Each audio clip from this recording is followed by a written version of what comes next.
అంటే ఇప్పుడు community hall అంటున్నారా? కమ్యూనిటీ హాల్ అంటే ఏ కులం కమ్యూనిటీ హాల్? కమ్యూనిటీ హాల్ అంటే ముసుగులు పెడుతున్నారు. అవును, ఆ ముసుగు తీయాలిగా. కమ్యూనిటీ హాల్ అంటే ఎవరిది దేనికి? ఎవరికి? మాదిగా, రెడ్లుగా, కమ్మగా, అవును, ఎవరిదో ఒకటి ఉండాలిగా. మరి కట్టించే డబ్బులు నిధులు ఎవరి? పార్టీయా లేకుంటే ఆ కమ్యూనిటీ కార్పొరేషన్ నిధులా? అది తెలియదు కదా. ఇప్పుడు మీ టైం లేదు. ఒక పార్టీ ఒక కొంతకాలం ఉన్నది. ఇది ముందు చూపు లేదా? ముందు చూపుతో ఈ కమ్యూనిటీ హాల్ ఆ కులంతో పిల్లలతో కొనసాగాలి. దీన్ని ఒకవేళ కమిటీ హాల్ని ముసుగులు కట్టిన తర్వాత కొన్నాళ్ళకి ఏమైంది? పార్టీ కార్యాలయం అంటే ప్లేసు పోయింది. కొత్త వ్యక్తులు ఇక్కడ పోతా ఉంటారు. మనకు దర్శనం అవుతుంది. రాష్ట్రీయ పార్టీ కార్యాలయం. పార్టీ కార్యాలయం అయితే ముసుగులాగా ఇచ్చేసి పలానా కులం నిధులతో ఈ కమ్యూనిటీ హాల్ కడుతున్నాము, లేదా పార్టీ నిధులతో కడుతున్నాము అని చెప్పట్లా. ఇది ఎవరితో కట్టేది? ముసుగులో కమ్యూనిటీ హాల్. కమ్యూనిటీ హాల్ అంటే ఏ కులం కమ్యూనిటీ తెలియాలిగా. ఇప్పుడు బ్రాహ్మణ్ కమ్యూనిటీ ఉంది, మాల కార్పొరేషన్ ఉంది, మాది కార్పొరేషన్, రెడ్డి కార్పొరేషన్ ఉంది, రెల్లి కార్పొరేషన్ ఉంది, కమ్మ కార్పొరేషన్ ఉంది, పద్మశాలి, ఇట్లా కులాలు పేరుతో అన్ని కులాలకు ఒక కార్పొరేషన్ ఉంది. ఏ కార్పొరేషన్ నిధులతో కడుతున్నారు? ఇప్పుడు ఈ కట్టిన కమ్యూనిటీ హాల్ కులాందా పార్టీదా? అదే అర్థం కాదు. ఇప్పుడు మాత్రం ముసుగులో మాత్రం కమ్యూనిటీ హాల్ మనకు ఏముంది? కమ్యూనిటీ హాల్ తెస్తున్నాడు అనుకో, దానికి అడ్డుపట్ల మనం అడుగుతున్నాం. తెలుసుకున్నా అది ముందు భవిష్యత్తుకి.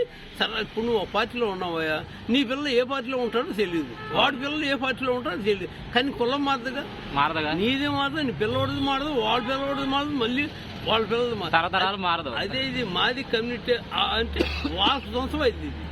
సూపర్ గా చెప్పావు. మాదిగ కమ్యూనిటీ హాల్ అని మన వరకు మనకు కడితే మనకి హ్యాపీగా ఉంటాం. ఏ పార్టీలో ఉన్నా మన సంవత్సరం అది. అంతేగాని ఇది ముసుగులో కట్టింది మన ఇది. కొంతకాలానికి మా పార్టీ కార్యాలయం అంటారు. కొత్త వ్యక్తులు ఇక్కడికి వస్తారు. పార్టీ అయినా కొత్త వ్యక్తులు వస్తారు. మన వాళ్ళు ఉంటారు. మన పార్టీ ఇప్పుడు పార్టీ కోసం మన వాళ్ళు గొడుతున్నాయి. మన వాళ్ళు ఎవరి పక్షాన్ని ఉంటారు? వాళ్ళ పక్షాన్ని ఉంటుంది. అంటే మనం ఈ కమ్యూనిటీ వల్ల అన్నదమ్ముల్లాగా లేకుంటే బంధుత్వం అన్ని ఒకరికొకరుగా ఐక్యంగా ఉన్న వాళ్ళు విడిపోవడానికి మాట్లాడు. అదే ముందు తెలుసుకుని కట్టించుకోవడం తప్పులేదు. తెలుసుకోవాలి బాబాయ్. అలాగైతే తెలుసుకోవాలి. ఈ కమ్యూనిటీ హాల్ కడతా మంచిదే. కమ్యూనిటీ హాల్కు మనం పోటీ పడలేదు.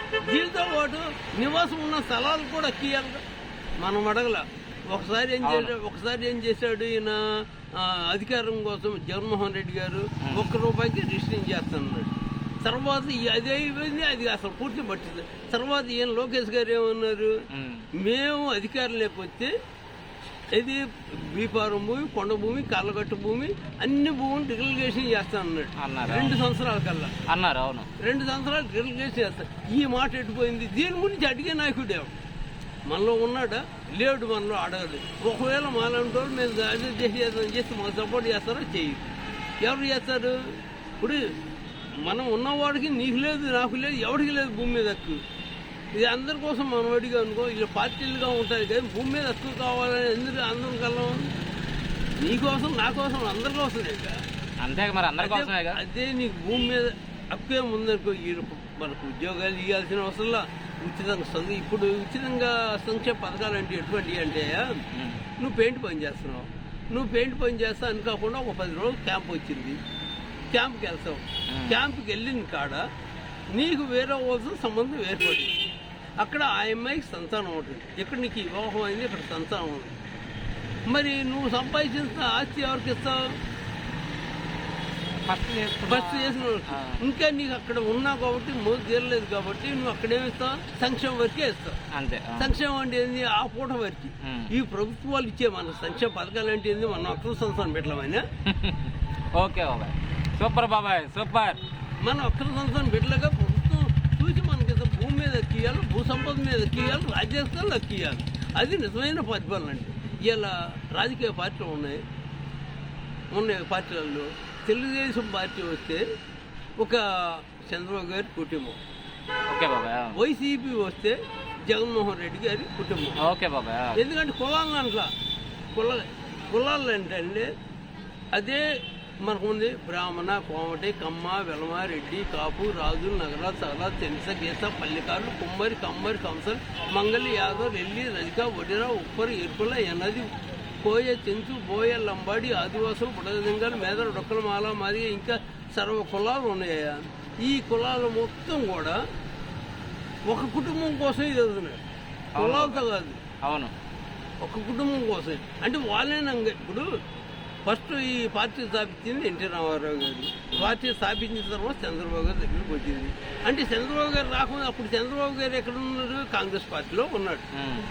తెలుగుదేశం పార్టీకి చంద్రబాబుకి ఏమైనా సంబంధం లేదుగా. మరి ఎవరికి ఇవ్వాలా? ఒకవేళ ఆ పార్టీలో ఉన్న సీనియర్ ఏ కులం ఉండేగానే సీనియర్కి ఆ పార్టీలో ఉన్న వాళ్ళకి అది కుటుంబ పార్టీ కాదుగా, ప్రజా పార్టీ అయితే. ప్రజా పార్టీ అంటే అందరు అట్లానే పార్టీకి పండు ఉంటుంది. ఆ పండు అనేది ఎవరి కుటుంబాదే పార్టీదా? పార్టీ తీసి ఆ పార్టీలో ఉన్న పేదలకి ఏది? పార్టీలో పేదలు లేదు. తెల్లాసే టీ తాగడానికి డబ్బులు లేదు ఉన్నారు. అదేమంటారు? చంద్రబాబు గారు తెలుగుదేశం కుటుంబం మొత్తం నాది అంటారు. ఇప్పుడు వైసీపీ వాళ్ళు కూడా కుటుంబం నాది అంటారు. వాళ్ళకేం కోట్లు ఉన్నాయి. ఇక్కడ కార్యకర్తలు జెండాలు మోసే